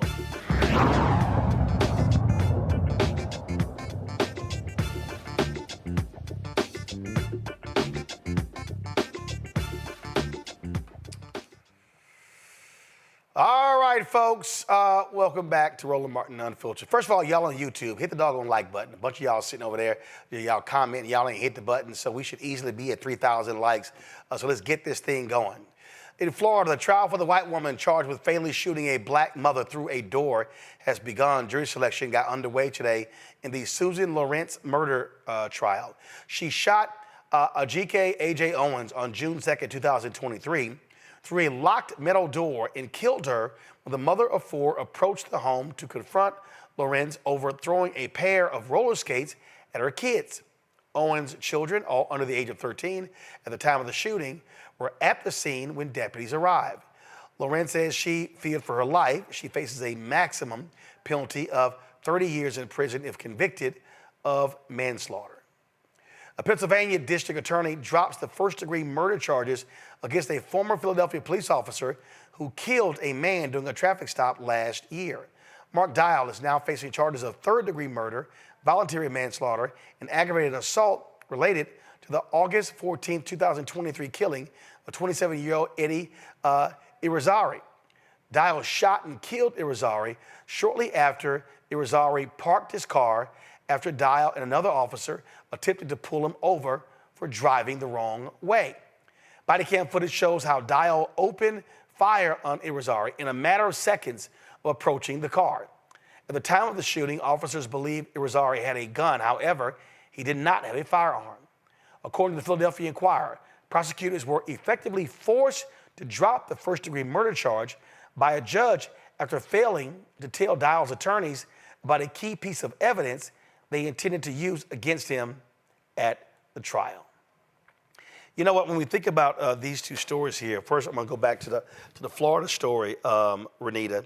I mean, you know, it's outlandish when you have these stand your ground laws and then these open carry states where people sort of have this mentality that they can behave any way they want to and the law will protect them. And a lot of these conservatives, what they've done is they've done this. They've created this. They've actually made this easier for folks to shoot and kill others. Absolutely. And to your point, the reason that these people feel like that they can just do whatever is because statistically, that is what is proved in court. So with the stand your ground laws, some states also call it the Castle Doctrine law, which basically says that if somebody is on your property, or even in the case of Lucy McBath's son at the gas station where a white man said that he felt threatened. So it doesn't even have to be your actual home or any property that you own, but if it's pretty much in your vicinity, if someone comes at you, you have the ability to stand your ground and take whatever action to protect yourself. So those are the laws. But the statistics around this show that Black people are 20 times less likely to be able to use that defense than white folks when they go to court. So statistically, the courts are telling these individuals that if they do use the most extreme form of violence over something as small as in the case of the young mother who was killed, the first case that you mentioned, she was just knocking on her neighbor's door to see if she could get, I think it was an iPad back from one of her children that had been taken by the neighbor away from her children. And that woman decided to shoot her through the door and kill her. So the courts are telling them that this is that this is something that they can do, and that is why you continue to see it happen. So I am hopeful that in this case that there will be accountability, because we need to start setting the record straight. It should not be the case that you've got laws that apply one way for one person, but doesn't apply another way for another. And at the end of the day, everybody wants to be able to have to be able to protect themselves if they are being attacked. But in no universe is it appropriate to just say that you can completely use the level of force that this woman used in killing this young mother all over an iPad. Makongo, you know, this is the problem that we're facing, where you have these people, these Republican lawmakers, making it easier. You got DAs and cops who are like, don't do this because y'all are making our jobs harder. So the people who say they respect the blue, it's amazing how they ignore them when it comes to these gun laws. Absolutely. And we can take it back to George Zimmerman as well. He's calling the police and they're saying, don't intervene, don't intervene. Oh, I'm tired of these guys getting away with stuff when the young man was just walking home. We can also talk about the situation with Ralph Yarl as well, you know, the incredible student who's dealing with this. And the challenge with these two stories, Roland, is that it's like we're getting it coming and going. So we have the situation with what the police are doing, and then we have people who are regular citizens who feel like they are deputized to do whatever they want against Black people. And this woman doesn't even go chasing for Black people. She just shoots through her door, similar to the case with Ralph Yarl as well. And we have the marches and we fight and we hope for justice and the like, but these are still people who are not coming home. You know, these are still people who, you know, these kids who were all under 13 at the time, you know, will never see again. And this is the challenge. And this is what people have to understand when we talk about Black Lives Matter, because in so many instances, they just do not. They matter here and they matter in our community. communities. But we have to make sure that when we're talking about this election, it's all connected, because we can vote in leadership that's going to put incentive structures in place that's going to make people feel like they can't just shoot through the door, that they can't just shoot an unarmed black person, that they can't just hunt somebody down and do what happened in Georgia as well. You know, we have to make sure every single day that we're fighting for this. And my hope is that the more that these stories, and I was talking about Arbery earlier, and my hope is that the more these things get televised and the more officials we get in who can actually, as Dr. King said, you can't legislate morality, but you can regulate behavior. These cases start to make these things go down, because we're losing too many people of all backgrounds, of all ages in our community because of situations like this. Julian? This woman who killed, shot through the door. First of all, there's no justification for shooting through a door. Again, as Renita said, over an iPad, but there's no justification for that, number one. Number two, this woman had she's called the police 8 or 9 times in her neighborhood. Others talked about her as a nuisance neighbor. There has to be something one can do. And she probably was J.D. Vance's best friend, you know, child cat lady. Neither here nor there, and that wasn't nice. Neither here nor there. The bottom line is that we have a slogan that Black Lives Matter, but the reality is that Black life is cheap. Black life is cheap in the eyes of the law. People very rarely have to deal with the consequences of their action. I bet you this lady's going to plead elderly. You're almost speechless, but then again, you're not. This is a pattern in this country. It's been happening since we got here. Callous killings of Black people for reasons real or imagined. She was fearful of her life from some children. Give me a break. What she was she was steeped in caucasity, and she believed she could get away with it because guess what? Omakonga was right. Folks like her have been getting away with it since we've been here. So I hope that they throw the book at her. The police in Philly, again, that's not unusual. We see this every day. The question is when not our Black people or people of color, but when is our nation going to rise up and say, this is enough? We're tired of young people being shot, mothers being shot, joggers being shot, primarily because of the color of their skin. Well, they don't mind it because it's not them. And then when all of a sudden it happens to them, then attitudes change. And so, look, we keep saying it, until these white women, these white mothers and others stand up, like what happened in Tennessee, you're not going to see any of these changes. And look, we saw what happened after Sandy Hook. They didn't do anything when kids were slaughtered. Oh, no. They got to feel maximum pressure, but it's not just protesting. They have to feel it at the ballot box. All right, folks, which brings me to this. So my frat brother, Matthew Bradford, hit me up and said, hey, man, I want to see you in this shirt. So there's a sister who is out of Florida. So she made this shirt. It's called Dacia's Designs. She's an AKA there. And so Dacia has her company. And so, of course, everybody's talking about my black job. She sent me this here. My black job is voting. And so she's selling the shirt. And we get a promo code. If you use the promo code ROLLIN', you get a discount on the shirt. And so if y'all want to get this shirt, man, absolutely get it. Go to DACIASDESIGNS.com. Dacia'sDesigns.com. Again, the promo code, use the promo code ROLLIN' if you want to get this shirt. And any of y'all who get this shirt, take a picture, post it on social, and I'll be sure to show it right here on the show.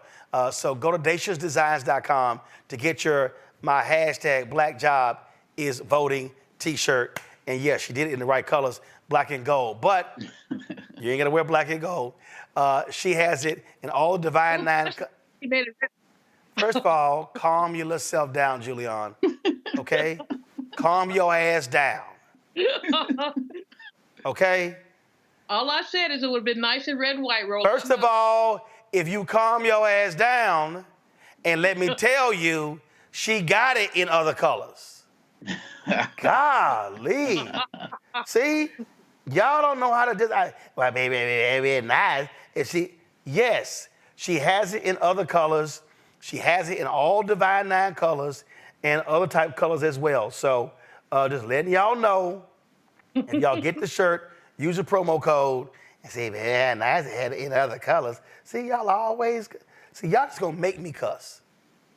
You just want to cuss. No, Nobody makes you cuss. You're gonna make me cuss by going there. So yes, there are multiple colors. She's out of Atlanta, so y'all can check it out.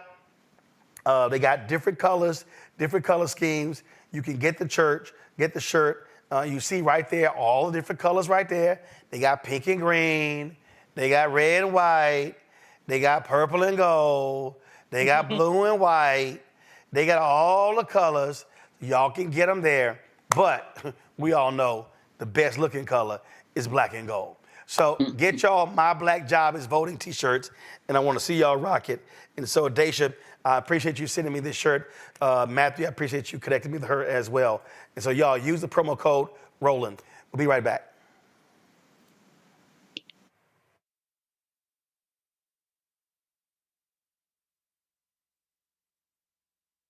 Coming soon to the Black Star Network. I still have my NFL contract in my house. I have it in a case. It's 4 of them, for my 4-year contract. I got a $600,000 signing bonus. My base salary for that first year was $150,000. Matter of fact, $150,000. $150,000. That's what I made. $150,000. Now think about it. My signing bonus was a forgivable loan, supposedly. When I got traded to the Colts, they made me pay back my signing bonus to them. I had to give them their $600,000 back. Wow. Yeah, I was so pissed. Because, man, I try to be a man of my word. I'm like, you, I'll give you your money back. You know, even though I know I earned that money, right. I gave them their money back. I gave them $600,000 back. But yet, I was this malcontent. I was a bad guy. I'm about the money. It wasn't about the money. It was about doing right. Because I looked at, because you look at contract. Look at John Elway. John Elway was making $1 million, $800,000. I was making $150,000. I mean, I was doing everything. And I'm like, but yet I got so many letters, you so I just play for free and all that kind of stuff. I mean, you don't forget that kind of stuff. Right. That stuff is hurtful.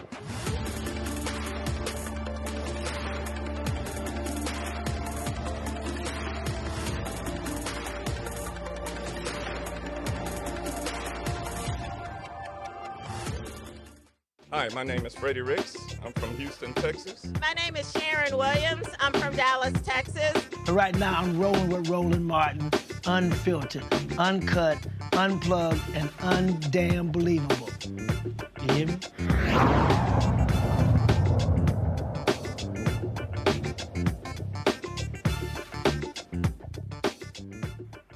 All right, how many times have y'all had to tell people regarding this election, well, I just told Julian, calm your ass down. How many times have you tell people, I need y'all to woosah, I need you to breathe, I need you to relax. It's amazing how there are people who literally every day, oh my God, you see the new poll? No, I didn't. Why? Because it's a snapshot in time. I'm not about to go crazy. But it's real. Joining us right now is licensed clinical psychologist, Dr. Raquel Martin, joining me now from Nashville, Tennessee. Doc, it is a trip how some people, they every day, every event, every speech, every press release, and I'm like, yo, I'm gonna need you to chill out, calm down. It's 80 some odd days. You gotta pace yourself. Yeah, I will tell you the same thing I tell my husband when he says that. Never in the history of calming down has telling someone to calm them down as well. So it's easier said than done for most people. Look, I'm gonna tell you right now, my whole staff knows my absolute favorite phrase is, I'm gonna need you to calm your ass down. I'm sure your staff loves that. I'm sure that's their favorite phrase. That's my favorite, because I'm telling you, I don't, like when stuff gets crazy, I actually, it's like people think, oh my God, Roland, you're just energy. No, when stuff gets crazy, I actually get quieter, calm. I mean, I've been in 3 car accidents and I was literally like, you okay? Like not freaking out.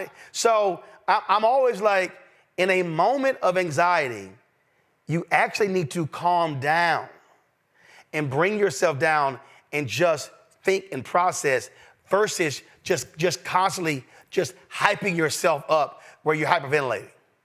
That's just me. I agree. And I think for this election, as well as a lot of individuals are stressed out, not only because of the depth of the decisions, but also a lot of these decisions are based in and rooted in historical and ongoing oppression. But what you're mentioning is perfect. Like, a lot of people need to take the time to focus on some kind of grounding techniques. You say that you take a breath, you see if everything's okay. I think that's very important. I also tell people to balance their news intake and curate their sources. You also shouldn't trust every single news source that you're listening to. So one of the things is, one, you're having constant exposure, but you're also not curating the sources where you're getting the news from, which is going to increase your anxiety exponentially. So people think I'm lying, but I'm not. I don't watch CNN. I don't watch MSNBC. I damn sure don't watch Fox. I don't watch ABC. I don't watch NBC. I don't watch CBS. There might be a clip, I might see something on social, but I'm not sitting here watching a whole hour show. I'm not sitting here driving myself crazy because, one, you can be so consumed. For me, it's about thinking. I'm always telling people, I need you to breathe. I need you to breathe and just bring yourself down because, again, the election is in 80 some odd days. Yeah. You've got voter registration deadlines coming up. So I'm like, yo, just understand, no election is won today. You do all that you can. You check with the people around you, make sure they're registered, you make sure they're voting, you give them facts, you give them information, you do it that way. But just going crazy over what might happen, that's probably for me. Oh my God, if he wins, chill. We can make sure he doesn't win. But trying to go there in August just makes no sense to me.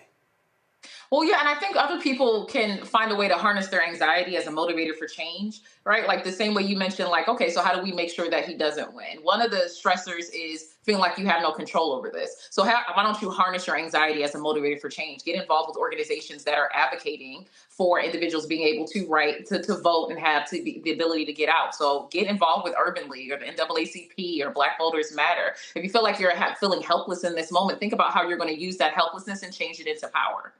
Oh, absolutely. Questions from the panel. I'm going to Congo you first. And Doc, we already know what he does. He does hot-ass yoga. Yes, I do. That's right. BikramYogaWorks.com. Come on through and get in the hot room with your boy. And look, hey, it works. And so I advise everyone to get involved.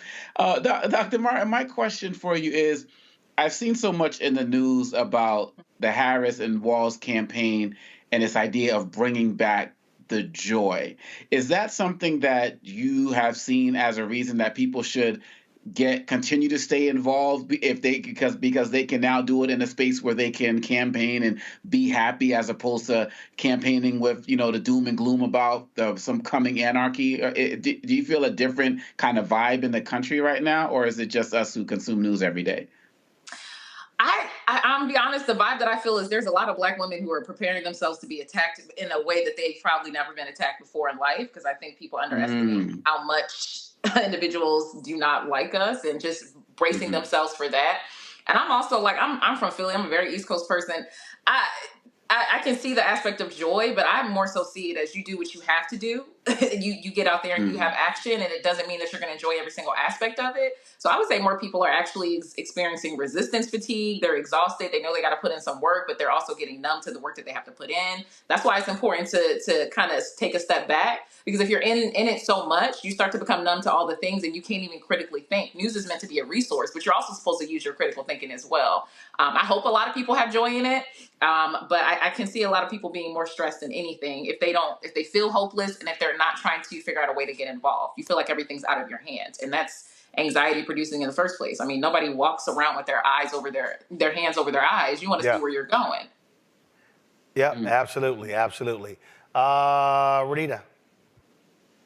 Thanks for being on the show, Dr. Martin. As a former elected official, I pay more attention to what elected officials are doing than the voters. Not that I don't pay attention to the voters, but I really am honed in on what elected officials are doing, because far too often the accountability is missed for elected officials about how they contribute to some of this stuff. So my question is, don't you think that both parties are in this sort of cycle of every time there's an election telling the voters that every election is the end of the world? Isn't that contributing to, do you think that potentially is contributing to some folks who already experience anxiety and live with anxiety on many different issues that they deal with in their life? Maybe that is also contributing to amping up their election anxiety.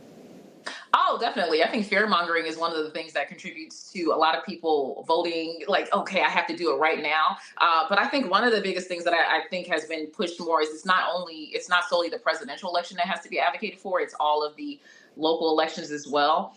But I think fear mongering is used as a technique because if you think it's going to be the end of the world, one, you're going to have anxiety, but you're going to have anxiety while you press that button. So I think that does contribute to the stressors.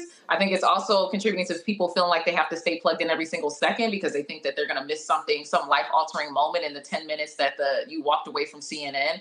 And I always say, if there's an alien invasion, I'm sure you will know. You know what I'm saying? It's like I think that that's a tool that's used for many things. If we're even talking about like activism, and if we're talking about the justice system, fear mongering is one of the ways that individuals advocate for having more weapons than anything, because they're like, well, what are you going to do without them?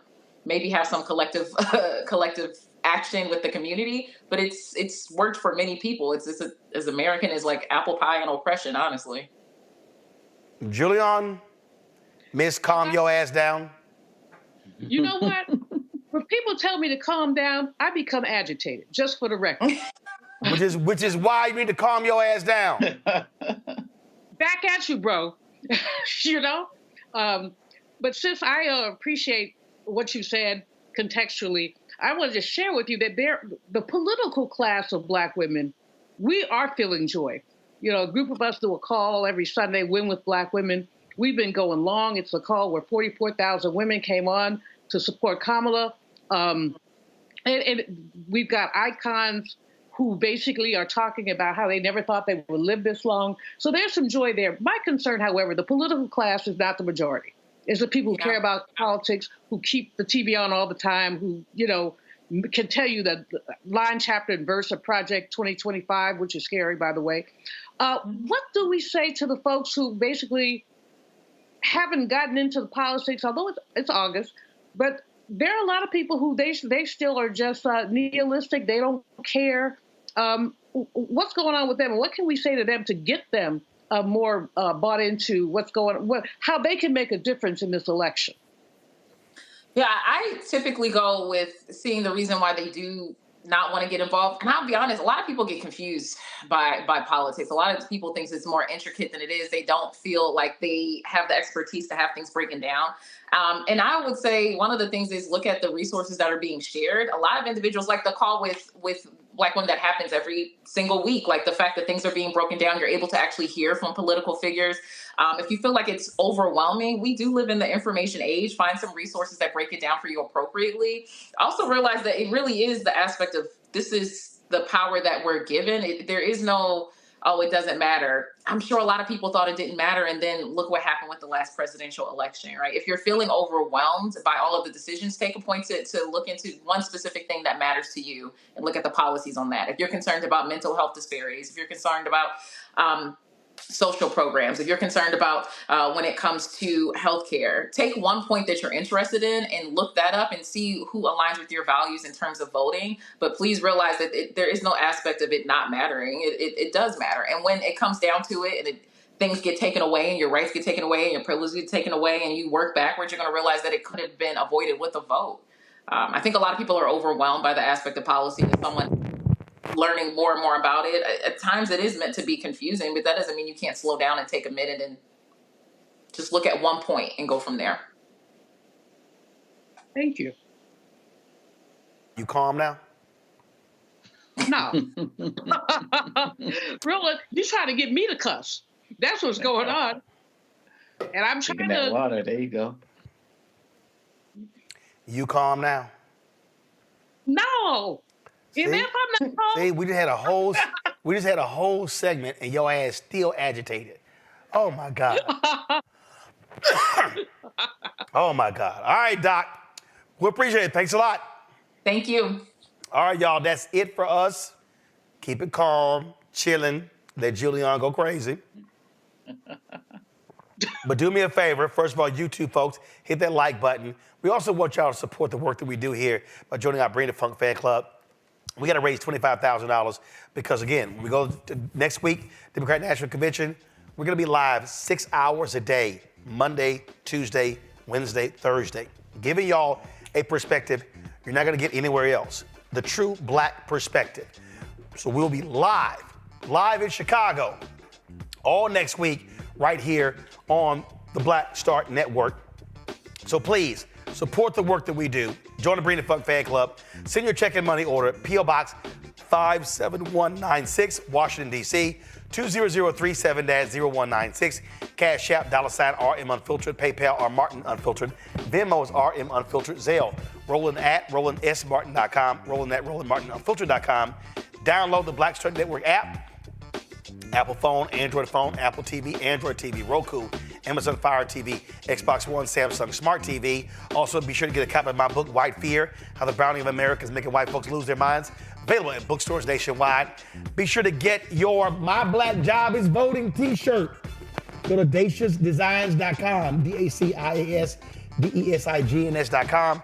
QR code on the screen there as well. Use the promo code Roland for your discount. And a portion of the sale shirt sold with that promo code comes back to the show.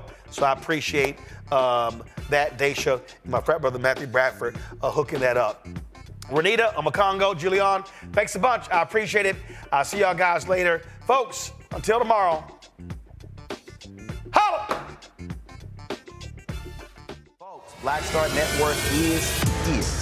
Hold no punches! I'm real revolutionary right now. Support this man, Black Media. He makes sure that our stories are told. Thank you for being the voice of Black America, Roland. Stay black. I love y'all. All momentum we have now, we have to keep this going. The video looks phenomenal. See, there's a difference between Black Star Network and black-owned media and something like CNN. You can't be black-owned media and be scared. It's time to be smart. Bring your eyeballs home. You dig?